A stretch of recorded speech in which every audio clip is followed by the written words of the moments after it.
Good morning, we are back with the beef, our 1979 Yamaha XT 500. Oh!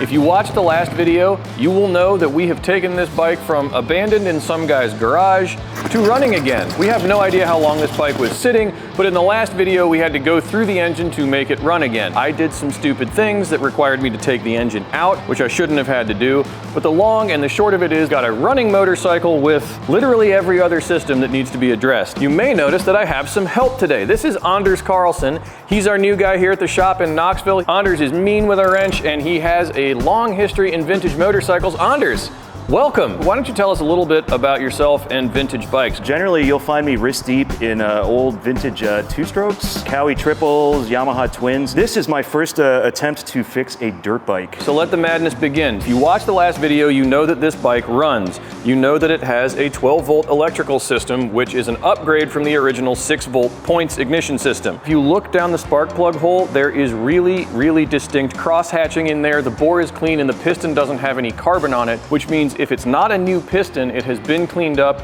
There are new rings in there and this thing has a ton of compression. So some of you were wondering why I didn't tear the engine open in the last video. That's why. But there are some important things that need done. Namely, the carburetor. We got a new carb on there last time, but this is an old carburetor boot that's cracked and that can cause air leaks, which can cause it to run poorly. We also don't have an air filter because the original air box won't fit with our aftermarket carburetor. Also, the elephant in the room are these wires. This is the battery box. Obviously, the battery cables could use some help. And this is our electronic ignition system, and that needs to be tied back and put somewhere where it can live comfortably as we ride this bike on dirt and mud and rocks. This won't do, so we need to sort that out. Let's move right along to the suspension. These shocks are terrible. Yeah, blown doesn't begin to describe it. If you put any weight on them at all, they go right to the bump stop. So these are not safe to go to the coffee shop, let alone to go to Windrock. I'm gonna tear into those and see if we can't get those replaced. And I'm gonna have you tackle the forks because I love doing forks. You love doing forks. That's wonderful because as bad as the rear suspension is, the forks might be worse. The only thing that they do properly is retain fork oil. The fork seals appear to currently be good, but that doesn't mean that they're gonna stay good. And I also have a suspicion that they might not be leaking because there's just no oil in there. Well, we should redo the seals anyway. Yes, we should redo just for this. safety. Yeah, we need to put some new oil in there so it actually suspends our weight. I don't know about you, but I'm about 200 pounds and this thing's not gonna support me the way it currently is. Which leads us nicely to the brakes. Give that lever a pull there.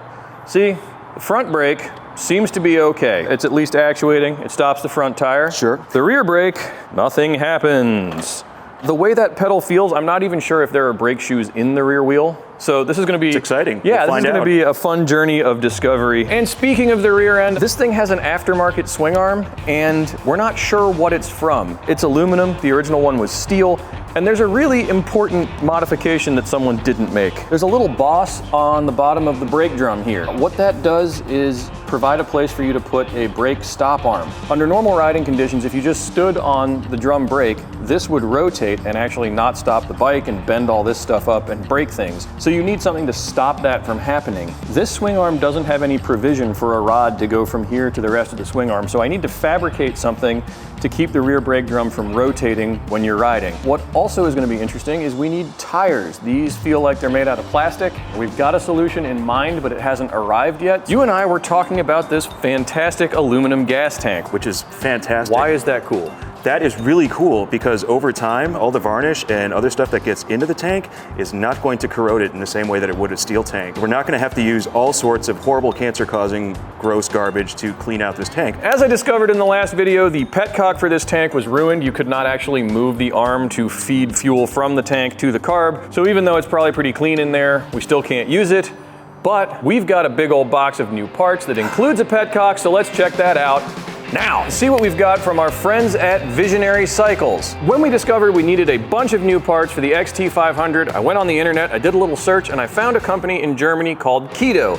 And it turns out Keto has just opened a brand new US web store called Visionary Cycles. I hit them up and said, hey man, we're restoring an XT 500 and we need a little bit of everything. And they said, well, that's great. We've got a catalog with literally thousands of parts for the Yamaha XT 500, TT 500, and SR 500. What do you need? So I sent them what I thought was a pretty ridiculous wish list, and they sent me all of it. We have all the stuff we need in this box to put that motorcycle back together. First of all, the most important thing that comes with any motorcycle parts are stickers. I don't get a sticker, I feel like I've been cheated somehow. Right here we go. It's visionarycycles.com. Hit up my buddy Noah, he will send you everything you need. All right, let's get watches off, gloves on, and dive into this thing. What do you think? Let's do it. All right, first things first, you got a little cotter pin that needs pulled. One thing about working on old bikes is everything's old, pretty corroded and crusty. Whew, come on. Hey, there we go. Now it's off. Throw that on the ground so we can pop a tire with it later. 22 millimeter impact socket and big yellow. Then we're just gonna break the axle nut loose. Axle is held in place with a couple of pinch bolts. These shouldn't be torqued super tight. Remember when I said these didn't need to be super tight? That's probably too tight. It is your front wheel. Get the compulsion to just make these horse tight, but the thing that's holding the front wheel on is the axle nut on the other side. These are literally just pinching the axle so that it doesn't rotate and try to loosen the bolt on the other side. All right, so that's out. Ah, like butter. That fender washer that just fell out of there is not a stock Yamaha piece. That's a Ace hardware piece. Maybe not advisable, but it's what's here. We forgot to take the Speedo drive out and grab that. Always make sure you get all the parts out or you'll end up like me. Man, if you want to look dumb on the internet, try and restore an old dirt bike. Pro tip. And if you want people to tell you you look dumb on the internet, try and restore an old dirt bike. It works wonders. It's my treatise on YouTube commenters. All right, so. Oh my God, that was so easy. Yeah, to get the Speedo cable out, there's just a little circlip that holds it in. Brake drum, and then you just kind of pull it out with the O-ring. I should be able to slide the axle out and the wheel will come free. I'm just gonna slide the axle back through, hold the spacer in place, throw my washer, whoop, and the castle nut so it stays put. I'll roll this out of the way. Over to you, Durs. These little drain plugs in the bottom are really great for becoming rusted and fused to the bottoms of the forks. So I'm actually gonna hit that with a bit of prophylactic PB Blaster and hopefully loosen them up so we don't get strip bolts or anything like that. And it looks like you've got a bunch of little clamps and brackets and stuff to remove, so. It's pretty clampy. There's a lot of, I believe the technical term is doohickeys. Point is a lot of stuff to keep track of. Yeah, look at that. Yeah, man. We may need to heat that up later. But, you know, we might get lucky. Well, you have to be like a screw whisperer to be like, when you feel it going, and you're like, we got an impact driver for that too. Okay, yeah. We're gonna find out whether we actually do have fork oil in here. I don't know if we're placing bets or not. Oh, it came loose. It did come loose. Dang, look at that. You didn't even strip Using it. Only brute force. Oh, look at that. There's a little dribble. A little bit of something. Anders, what color is fork oil when it's new? Sort of not black. Yeah, sort of like a caramelly color maybe, kind of like motor oil. Sometimes a festive red. Fancy actual fork oil. I actually don't know what color that is because I never use fancy fork oil, so. Well, good news, our friends at Keto, they sent us fancy actual fork oil. Oh, here it comes. Oh dear. It smells strangely like gas. Fork oil shouldn't smell like gas. If there's gas in your forks, like change them immediately. And if gas becomes present in your fork, then you have done something wrong with assembly. Yeah, fuel feed doesn't go through the forks before it goes in the engine. That's really all that's coming out. Wow, that's, boy. Oh! Wow, he's wearing it, folks. Welcome to the team. Hope you didn't like those jeans. There's more in there than I thought. It's actually kind of a healthy amount. Although I don't really know why I'm doing this because once we get the forks off, actually dump it out from the top. I guess the next thing to do is to loosen everything up in the triple tree. The headlight bucket clamps. These are nicely rusted and pitted, so these should be really, really fun to get out. And when I say fun, I mean actually not very fun. What were you saying about prophylactic application of PB Blaster? I did not apply the prophylactic to the fork tube, so that's how the accident happened. This is like a huge pet peeve of mine. See, like the bolts are like should be on the back. So like these nice like sexy bolts like here should be facing forward. Here, he's put the backing bolts like facing forward, which is wrong and backwards, in my opinion. Good news, we're fixing it today. You can put those back whichever way your little heart desires. Whenever anything goes wrong, it's always the fault of the previous owner. Absolutely, the PO. Always the PO. Yeah. Come on, big money, no whammies. Daddy needs a new Camaro. There she goes. There should be no reason for these to be like frozen solid tight, but that doesn't mean they aren't. There we go. Good. Yeah. Gracious. All right. These are also bolts that don't need to be torqued down to like 5 million foot-pounds. Come on, put some of those corn-fed Midwestern muscles into it. There we go. I got liberal arts muscles, man. I don't have the corn-fed. You're from the bread basket, dude. It's genetic. I hope you're gonna keep this, this reminder here. Yeah, I'm gonna lacquer that on. Okay, yeah. Yeah, in February of '93, we need to change the oil. That's important. All joking aside, we haven't reached the 8,400 miles yet. We're only at 7,700. So that is still relevant information. Still relevant. Okay. Yep. I don't know what you were doing in February of 1993, but well, it's a family show, so I can't tell you. I was in kindergarten. So I can start like pulling this down and give her a yank. Oh, look at that! Put some loose juice on this thing. Okay, look at that. All right. Yes! Fork leg number 1. That one was moving a little bit easier than the other one was. Yeah? Did you apply some loose juice? I did not. I'm just the muscle, man. You're the guy doing the thing over here. If I'm the brain, we're in trouble. That's stuck. It's gotta be the rust. It is. It's just that old pitting. Let me get Mr. Bendy again, loosen that clamp for you. Watch your head. Yeah, it's not the bolts, it's the pinchy thing. Mr. Pinchy? Tree. That's the technical All right, Mr. Bendy, term meet Mr. Pinchy. Okay. All right, there you go. There, look at that. It's almost like they're designed to work that way. Woo! Fork number 2. Oops, that's a little leaky. Yeah. Safety fourth. Do. Take off the old brakes. I just took the rod that actuates the rear drum off so that I can get the wheel out. Oh, look at that. Axle nut off. And with our axle nut off, I can slide the axle a little bit further forward. And when I do that, I should be able to loosen the chain enough to get it off the rear sprocket. And those of you who watched the last video, I explained what condition this chain is in, and it hasn't gotten better with more neglect. So I'm gonna take a dead blow and just tap this axle out. If you've recently changed the wheel on your dirt bike, you shouldn't really need to hit it with a hammer. Woof, that is in there. There is a fair amount of rust on here. Oh goodness. This is brass. It is softer than the steel axle, so if anything's going to deform, it'll be the brass. So if you do need to tap your axle with a piece of metal, make sure it's brass or aluminum or something that's softer than steel. It's free on one side. Some wailing and gnashing of teeth. We got the back wheel out. The axle was fused to the wheel bearings. The wheel bearing started to come out, which was getting in our way. Anyway, we have the axle out. This spacer goes on the right side of the bike, so I'm gonna put that back in. But our brake drum started to come free as it came out, and whoop, there it is. We have brake shoes in there. Actually pretty new looking brake shoes. There's plenty of material left on them. So I'm gonna have to investigate why they weren't contacting the drum as we came out. And like I said, the wheel bearing started to come out, which also actually feels pretty good. But this was just fused to the axle. There was so much rust and stuff in here. And then I'm gonna get our sprocket off and make sure that this all stays together. This just looks nasty and needs some help. Now I'm going to pull the old shocks out, which is very exciting because these things are hot garbage. Started to come loose without too much drama.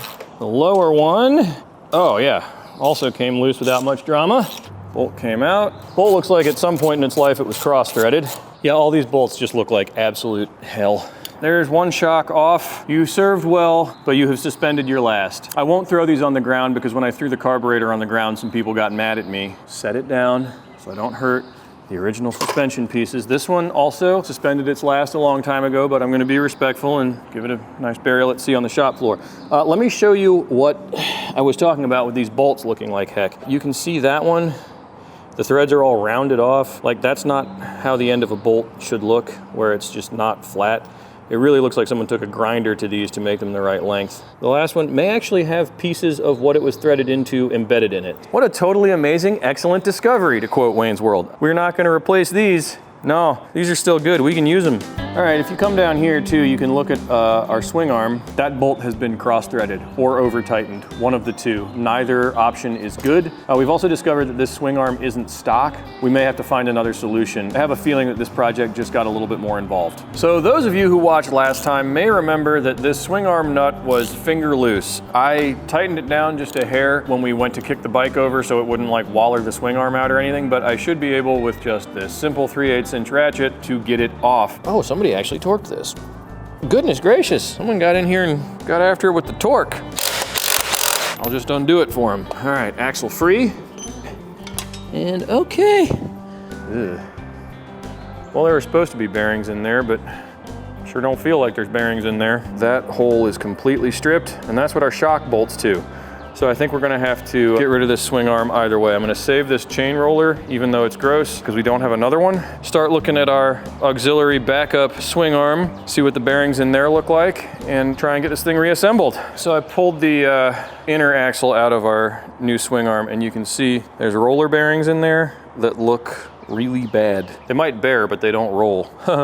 So Keto sent us a new set of these. Hopefully the new bearings we have will fit in here. So I'm gonna pop our swing arm repair kit open. Man, these are nice and fresh and they spin freely. All right, I think these bearings are gonna work. Let me get the other ones tapped out. This new swing arm, the bolt holes have threads in them. So we will be able to bolt our shocks up to this swing arm without cross-threading them. Someone has modified this. When I say modified, what I mean is booger welded a whole bunch of plate to it in an attempt to reinforce it. This, friends, is why we look after our swing arms. These are all filled with rust. It's just good to get in there and clean that out. You can hear all that sand in there, and our new bearings won't sound like that. Just gonna make sure this is real clean. We have a shop press, so I can press these bearings in the proper way. Got our new Keto bearings in there, so I'm gonna grease this up and I will clean and lube the axle before I push it back through. So we have these two little caps with bearings in them also, and these just kind of sit on the end of where the swing arm axle goes to keep dust and stuff out. They are barbed one way, so they go in easily and then can't pull out as easily. So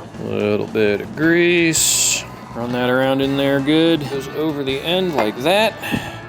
Pop it over the end of your swing arm. Robert, as they say, is your father's brother. Or actually, they don't say that. I say that. It's our swing arm axle. It's disgusting. Wipe all the old grease off of it. Run that home. You kind of have to get it lined up with the bearings. We throw our cap back on it. Okay, now the bearing is greased. I went over to our wire wheel on the bench and clean the axle up. Ideally would be a lot nicer than it is, but it's what we have to work with. I think it's gonna do fine. I'm just gonna throw some extra grease on it. I'm just gonna line our swing arm up with its happy homes and then get me a pump of grease. Push this back where the holes line up, wiggle this into place.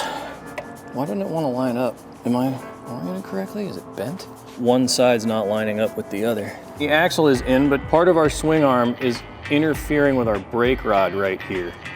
This is the actuator for the brake pedal, and it's just contacting the swing arm. And the problem, this swing arm has been altered from stock by somebody. They welded like an extra ½ an inch of material to the outside of it, I guess to stiffen it up. And I didn't think about that when I went to install the swing arm, and so now we have a little bit of an interference fit. I'm gonna have to figure out a new solution for that. It sucks because I just tapped our new bearings into this swing arm, so unless I wanna order new bearings, I'm gonna have to figure out a way to make this swing arm work. And if you'll remember, the red swing arm I was gonna get away from because the bolt holes in it were all cross-threaded and wallowed out, and this one's just about perfect. It'd be really ideal if we could make this silver swing arm work, but it's gonna take a little bit of fab, and let this be a lesson to you about alterations from stock. Whenever you're modifying something, it's like the butterfly effect. There's gonna be a knock-on effect down the way. I'm gonna pop that back out and see if there's something we can clearance to make the brake rod and the swing arm fit together in the same space. If you look on our old swing arm, there is a witness mark where something contacted it repeatedly. I thought that might be a rock or something, but that is right where our brake pivot sits. I have a feeling that even this swing arm was interfering with that brake pivot. Something just needs to be smaller in that area. I've got some thinking to do, more thinking than I wanted to do. Removal is the reverse of installation, so the axle's out.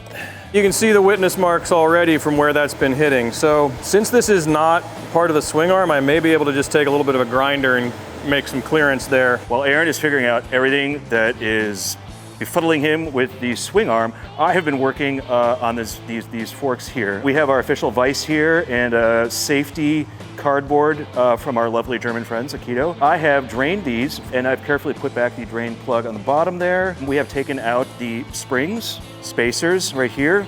These go in on the top. We have all that removed. Unfortunately, we have hit kind of a snag. So at the bottom of all these forks, there is an 8mm Allen bolt that is holding all of the internals in. And that's really great once this is together, and it keeps it from extending further than it should. So we're stuck here. We need to get this 8mm bolt out, and to do that, we need a special tool that we do not have. We are going to either A, we're gonna find that tool, or B, we're gonna make that tool. Okay, so we're at an exciting part. I had to do some unfortunate fab work to our extremely not stock swing arm, but it is now in the bike. The new brake banana thing is on the bike. I have changed shirts because I got very sweaty in the previous endeavor and more than a little bit dirty. But the exciting thing we've got now, remember I told you about those shocks that were so blown? Keto sent us these beauties. These things are amazing. Look at this. You got all this like nice machined billet aluminum, these new spacers. Like, this looks like a really high quality piece. So let's dive right in. Slide the top of the shock into the top shock mount. Turn the bolt slowly to make sure that you do not cross thread it. Shock number 1 loosely in place. Same shock for the other side. Top in, bottom in. There we go. I mean, look how good that looks. That's really starting to look impressive. It's amazing what some new shiny parts will do to the back end of a crusty old motorcycle. Now I'm excited. Now I'm starting to feel like we're actually getting somewhere. I love bolting on new parts. Snugging these down for now. We will torque them later. New shocks officially on. So this is our brake shoe. This floats independently of the rest of the wheel. When you have drum brakes, the inside of the actual wheel hub is the braking surface. So this floats, cruises along with the bike, and when you get on the rear brake, you can see here, when I move this lever, the brake shoes move out and then they contact this, and that's how the bike slows down. Independent of that, to help the wheel roll smoothly, there are caged bearings in here. So these bearings need to be free and turning smoothly, and these actually don't feel terrible, but we have a new set. And if you have a new set of bearings, it's a great idea to just go ahead and knock them in there. Seating the new ones in is as simple as getting on your press or getting a socket and a hammer and tapping them in there carefully. Oh, also, while we're doing that, I'm gonna take this sprocket off. Keto was kind enough to send us a new sprocket that's not all janky. All right, so I'm just gonna try and carefully work this rubber seal out. Let's look at our new wheel bearings. I'll match those up. Yep, so that is a rear wheel bearing, and it should be matched by a similar one on the other side. But again, as you saw a second ago, there's this rubber piece that's kind of stuck in there that I need to work free before I can get to it. Okay, so there's an inner rubber seal. Set that aside and reuse it. Now, so that's wheel bearing number 1. Now that that one's out, we have clearance to catch the edge of this other one. Just work around the edges until the wheel bearing drops. There she went. Oh, there's 2 wheel bearings. Uh-oh. They both actually feel not atrocious. So there's 2 bearings on the brake side and 1 bearing on the opposite side where the sprocket is. The Keto bearings are nice because they're all sealed. You'll see that these bearings here are open on one side, which either means somebody went in there and pulled the rubber seal out so they could re-grease them, or it means that these bearings were not sealed when they were installed. They've served well, but they're going in the cylindrical file. Whoop. That's called the bearing race, and it's just kind of dirty and gross, so I need to clean all that up. Before I put the new bearings in, I'm gonna bust the sprocket off of here so that we can install our new one. And when I'm done cleaning it, I will put our spacer and our new bearings in there, and the rear end of this bike will be done more or less good as new. Give the hub a little bit of a wire brushing. Shellac it with brake clean, get your wire brush in there good. Inhale deeply of the brake clean. Don't inhale deeply of the brake clean. Sorry, I keep saying that. Octane does not condone huffing brake clean. Bad idea, it's not good for your health. Wear a mask, wear eye protection. Don't tell my wife that I didn't wear a mask or eye protection when I was spraying brake clean all over the place. Sorry honey, don't watch this video. Go grab our new sprocket. VisionaryCycles.com in the US. Reasonable prices, fast shipping, nice folks. This is a 42 tooth sprocket, so I don't know if that's factory or not actually. Let's see what our old one says. Our old one doesn't says. So this is cool. This thing is obviously meant to fit 2 different bikes because it has these chamfered holes. Our old sprocket doesn't have those, but if you overlay the 2, this inner ring of bolt holes is the one that we want. Locked, cocked, and ready to rock. Grab my lock plates, grab the rest of my nuts. Don't say anything, it's not a joke. I'll run these bad boys down. They are directional, so if they start to bind, you know you've got them on backwards. I was about to do a big treatise on how you're supposed to put Loctite on these and not torque them, and then I didn't put Loctite on them. You guys didn't see me not do this. I like to put a little bit of thread locker on these suckers, just to hold them on there. You don't want your rear sprocket to come off, ever. I use red Loctite because the next guy can just deal with it. A little bit of Loctite on here, give them the old that ain't going nowhere. Cue all of the comment chorus about what kind of idiot uses red Loctite on blah blah blah. This kind of idiot, that's who. And again, since the next guy who works on this bike is probably not going to be me, but might be me, in either case, the hell with him. I can deal with my own mistakes, and so can the next owner. If you don't have something to blame on the PO, what are you buying a used bike for? Put my finger there, run it around inside on the surfaces where the bearing's gonna sit, and if we're lucky, the wheel will fit in our press. And if I'm unlucky, I'll do it the old-fashioned way with a hammer. Live with your legs. That's not gonna work. We're here and set it back on our pieces of wood that we had set up earlier. Get these on the hub so you don't bend the spokes. I find the back of an impact socket just a little bit smaller than the bearing itself. Gently tap on it. I like to tap in a circular motion so the bearing pulls down evenly. Once it's seated, you'll hear the sound change. There's one bearing installed.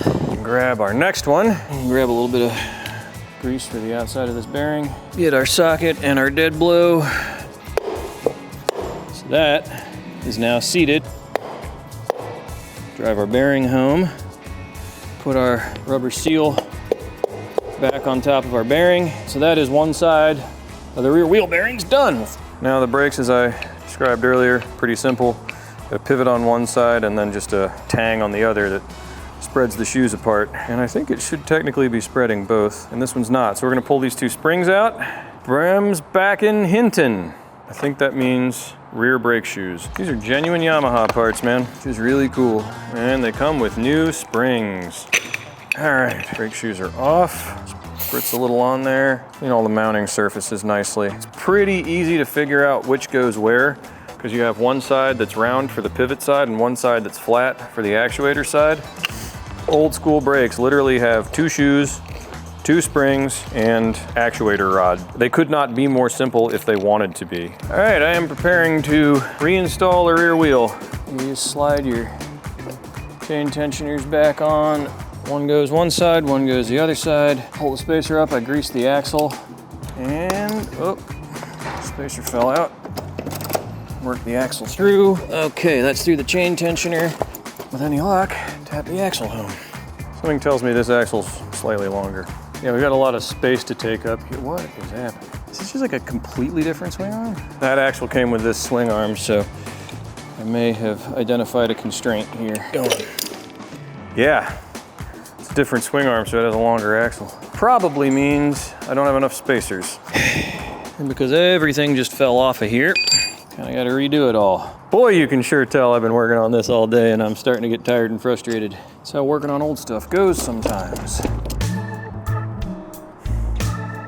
After all that lovely work we did, just going to tighten the new axle down in the swing arm I put on. I didn't think to measure because they looked the same and came with the same bike, and you know, why would I do that? Well, it turns out that this swing arm between the axles is maybe 20 millimeters wider than the old one.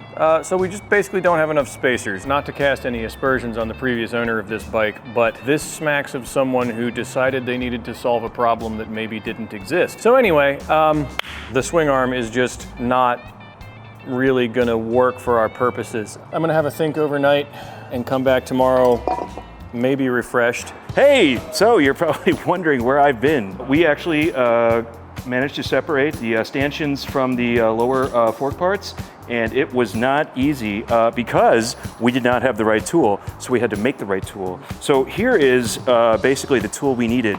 So this is a 1/2-inch socket that we liberated from the UTV driver tool stash. Anyway, this has to fit inside the fork. There's two flat edges right there, right?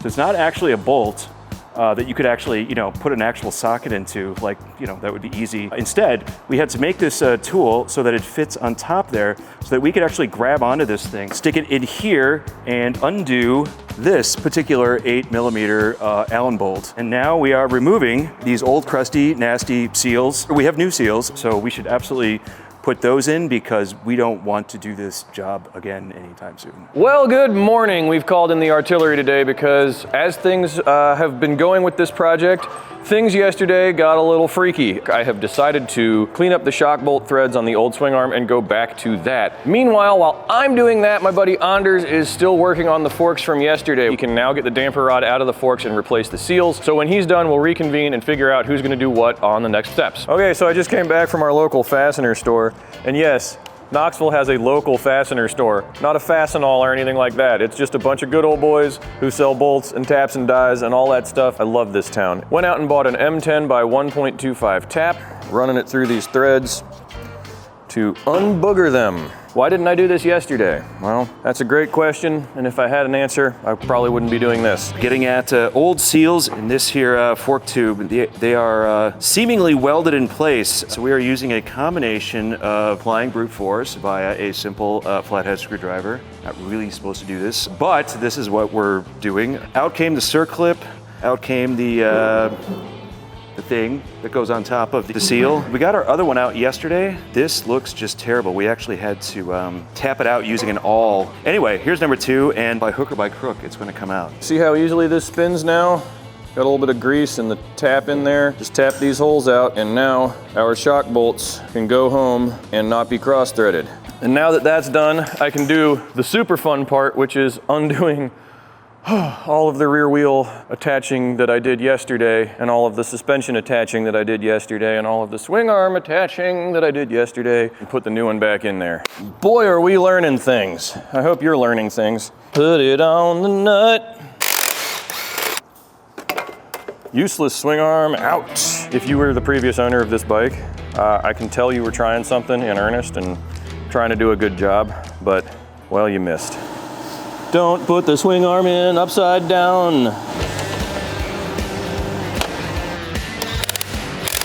What do we say? We'll torque that down later. I'm gonna go ahead and swap out the chain. Just seems like a good time to do that. The old chain's not even wrapped around the swing arm correctly. That's gonna involve a grinder and a punch. I'm gonna put the bike in gear. I'll just put some pressure on the chain and see if I can't use the impact to knock that loose. Got that nut right off of there, so now I can kind of pry our lock plate. We've got a lock plate for the front sprocket, which, as you can see, has seen better days. Luckily, our friends at Visionary Cycles sent one with the sprocket off. I can just pull the chain free. And as you can see, that thing is garbage. Yes, it's garbage. Get a closer look at our front sprocket. You see how there's kind of this big, wide U shape between the teeth here? That's called shark-toothed, and that means that this sprocket has been on there for a very long time while it's worn out. So on a new front sprocket, you can see that the teeth are much fatter, much thicker. This is a 16-tooth front sprocket. This is a 14, so we're gonna get a little bit more highway gear out of this bike. 16, I think, is the stock size. Throw this on there, run it down with the new lock plate. I have not folded the tabs over yet. I'm gonna wait until I get the back wheel in and the chain on to torque this down and then replace the cover. When you have the back wheel on, it's much easier to stop this from rotating. And then I'm gonna torque this nut down to about, I think it's 30 foot-pounds, and then I'm gonna fold these tabs over and it'll be locked in place. DID chain from our lovely friends at Keto and Visionary Cycles. This is what a chain is supposed to look like. Way to do a chain. I'm gonna feed it through from the back, but I wanna attach it at the top. Run some of it onto the sprocket thus, so that my main link will be where I can easily reach and manipulate it. Pull the bike up into neutral so I can roll the front sprocket around to help me feed the chain. Getting the chain started on the front sprocket and pull it through. Gotta raise the bike up off the ground a bit so I can turn the back wheel. Going up. Oh yeah, look at that. Back wheel just rolled the chain right off of there, didn't she? It's almost like I could have thought of that, except for the fact that I didn't. To the dude in the last comment section who said this was painful to watch on so many levels, yeah, fine. All right, so our new chain is now in place. One of the things you need to do when you're setting chain tension, especially with the chain tensioners the way they are on here, you just wanna make sure that you set your chain tensioners evenly so your wheel's not sitting like this in the frame. Make sure that all spins free. Yes. Anders is about to wrap up these fork seals, and once that's wrapped up, I can knock new bearings in the front wheel, new shoes in the front brake drum. We'll be rolling. We will have a bike that we can at least start up and try to ride around the parking lot. This is exciting. Okay, so I made a goofy error. The front sprocket nut torque is 70 Newton meters, but I also forgot to put some Loctite on these threads. Boy, that's just good insurance, isn't it? So I'm gonna run this back down on here now that I've put a little bit of Loctite on it. Here's my torque wrench. She's set to 70 Newton meters. All right, torqued. Locus Titus. So we have heroically separated everything that can be separated on these forks here, and we got out these offending seals, which I showed you earlier, and we have fresh new lovely seals in there, which we have gently pounded in with this and a cloth shop rag. A lot of little taps. The new lovely seals here. This is a Gabelsimmerringe eine Paar. These right here. We are going to have a leak-free, finely suspended experience with these new forks. I'm about to install the Petcock on our fuel tank. Here I cleaned it out with some lacquer thinner. I cleaned the surface really well where the Petcock meets. The new Petcock, as you can see, comes with an O-ring which should seal it, and then to seal the screws that actually go into the fuel tank, I'm going to use two copper crush washers. Just a hole in the bottom of the fuel tank, and you just, there you go. New Petcock, which moves, is in, so I can set the tank aside and go do some work on the carburetor. And Visionary Cycles sent us a new throttle cable setup and a new twist grip. So I'm gonna put all that on the machine, and hopefully that just smooths everything out and makes it work all happily together. So we've got a new air filter. This is the solution from Keto and Visionary Cycles for this new carburetor, which the inlet is bigger than the stock airbox, so you can't use the stock airbox anymore. To change the throttle cable, we actually need to unscrew the top of the carb ever so gently. I'm gonna pull the spring, the slide, and the needle out as one assembly. Get the spring out of the way, and you can just push the cable through that hole and drop the retaining plate on the ground, and then drop that all on the ground because it's under spring pressure and you didn't think about that. The main thing you want to be careful of is keeping this needle clean and not bent. This is a very fine taper. The measurement is very important to making sure that the mixture of air and fuel going into the bike is correct. So you have to be really, really gentle with this needle. Make sure you don't bend it or scratch it or get any goo all over it while it's out of the bikes. And just set these on my workbench for now. That's all happy. Okay, so here I have the throttle cable kit from Keto, which will match up with our new grip and throttle tube assembly. So your cable goes in here. There's a little tumbler in there with which it communicates. That's how you go full send. Next part of the operation is to remove the old throttle cable setup, winding it back out through where I had routed it and sliding off the old tube assembly. So this is gonna live there. So I'm just gonna loosen the screws holding the whole assembly together so that I can spread it apart and get it onto the handlebar. Now that that's in place, we have a throttle tube. You can kind of move this to where you want it for neutral throttle to full throttle. So now you can see I've taken the throttle tube apart, and inside is just a tumbler that catches the cable. So you wrap the cable around there and it feeds out of this little 90-degree and goes down to the bike. The basic idea is that. It's a great thing that they sent us 2 lengths of throttle cable because the housing was about 1 inch longer than the shorter cable that originally was in the housing. So be able to measure how long our throttle cable actually needs to be, clip it to that length, solder on the little brass nipple. That's gonna sit there. That's gonna sit there. Throttle rolls like that. We've got way more than enough throttle cable. Hold our cable there, turn the bars all the way to the right, no binds. All the way to the left, that's a little bit of a bind, so I'm gonna give us maybe just a tad more throttle cable. I will cut 3 or 4 inches off the end here. We went away off camera and made a throttle cable again. We had to solder this little brass nipple on here. It's pretty tedious and involves more than a couple of swears, generally speaking. Okay, so just like that, and as if by magic, I built a throttle cable that opens the throttle. Sounds pretty snappy. So we have a carb boot, should fit our Mikuni VM-36. It's just a piece of rubber. So with our carburetor off the bike and out of the way, it's new rubber, so it's a nice tight fit.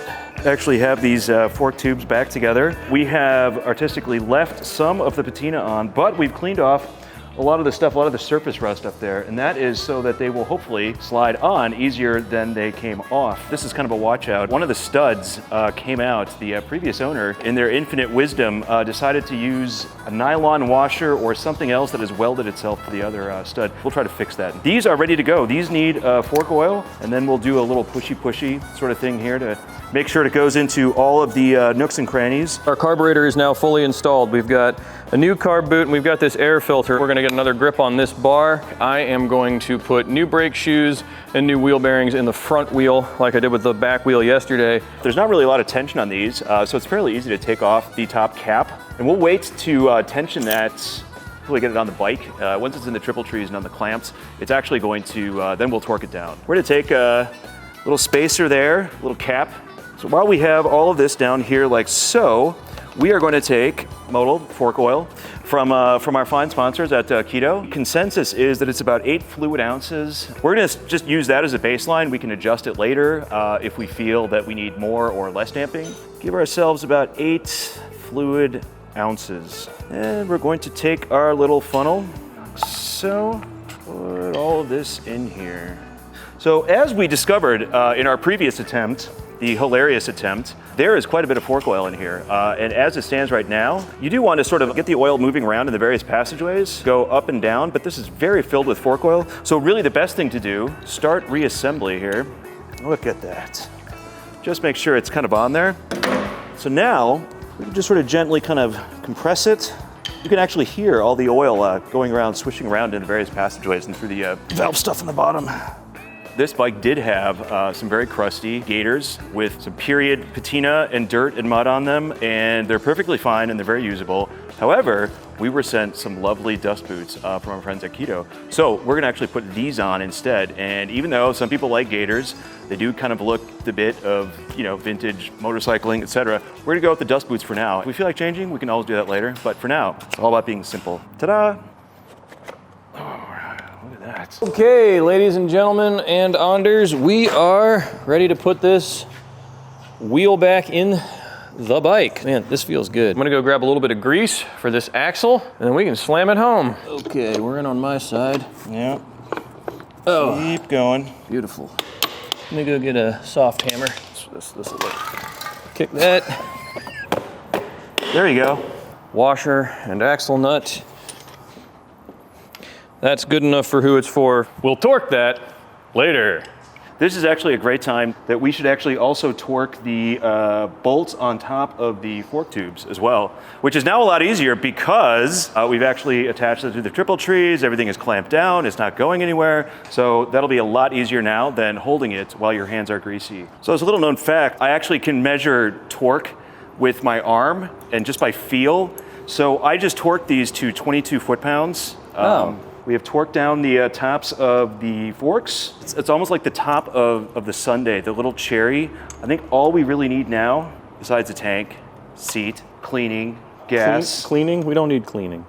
Get out of here with that. Besides all that, all we really need is a cotter pin in the castle nut on the front wheel, and that is 94% done. I have our new battery, which folks at Visionary Cycles were kind enough to mail to us. This is the one that they know fits. AGM battery. It doesn't need to go through all the rigmarole of like putting it on a charger and blah, blah, blah, blah, blah. You can just throw it in the bike and it's ready to rock. And it's cute, it's little. I also like the fact that it's yellow. Clearly yellow means performance. Yellow does mean performance. It's an extra 5, 6, 7 tenths of a horsepower. Undoubtedly. So our battery is hooked up. Let's see, do we have? We don't have headlight. We have a taillight though, so do that's we? like... Did it come on? Yeah. Oh, okay, cool, we got power. If you work at a tool company, I know we've asked a couple of y'all, but hit us up. We'd love to talk about how great your tools are on the internet in exchange for having a cool set of tools. Grips on, bolts tight. Side cover On. Piece de résistance. The seat. All right, the beef is back on her tires. Oh, one thing I have to do after last video. Oh! You all right? I'm good. I just kicked the seat off because I couldn't throw my leg over. Well, what'd you do that for? Jeans went, oh, that's where, okay. Forgot to bolt the seat down, and then I kicked it with my knee. What you doing, Anders? It's a known fact that clean bikes have a 4% greater chance of starting. Hey, we now have suspension that has adjustable preload and doesn't bottom out with just my weight on it. Forks feel pretty good. In honor of the people who really made this possible here, we're gonna get our little keto swag for a little bit of good luck. It's nice and crooked, so that'll do well. No corn juice, straight dinosaur bones. Put the choke on, because it hasn't started in a while. Cut the key on, pull the priming handle, give it a few priming kicks.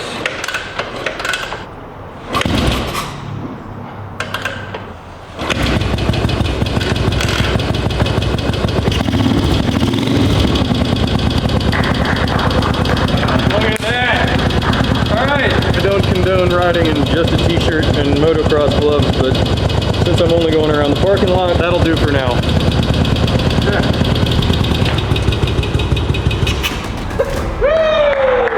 girl. You said a minute ago at the end of yesterday you weren't sure that this thing was gonna roll and run. I got to agree with you. I wasn't either, but the last time we worked on this bike in the first episode, I was certain it wasn't going to run in that video, and everything came together, and that happened again today in like the last 4 hours. We have a running, riding Yamaha XT 500. Our Dakar glory inches ever closer. And not only do we have a running bike, we have a healthy bike. This thing has like, the motor is strong. We need to do some carb tuning. It sounds great. Yeah, it sounds great. It's snappy off idle. It's happy. There are a lot of things that we didn't address in this video, which the short list is tires, a rear brake, and to sort of sort out the cockpit situation. We're gonna dial in the carburetor. We'll probably get a new seat cover for it. And then after that, it's adventure time. We are gonna take this thing on one of the local backcountry discovery routes. But what is certain is that you will see it here on another episode of Ran When Parked from Motorcyclist. Do us a favor, hit that like button, comment on this video, subscribe to our channel so you can see more awesome stuff like this. We're working on other bikes in different parts of the country. Thank you so much to Keto. Thank you so much to you all for watching. Thanks again to Visionary Cycles. Head over to motorcyclistonline.com where we've got news, reviews, and buyer's guides of all the latest bikes. Dude, let's go have a beer. Let's go have a beer.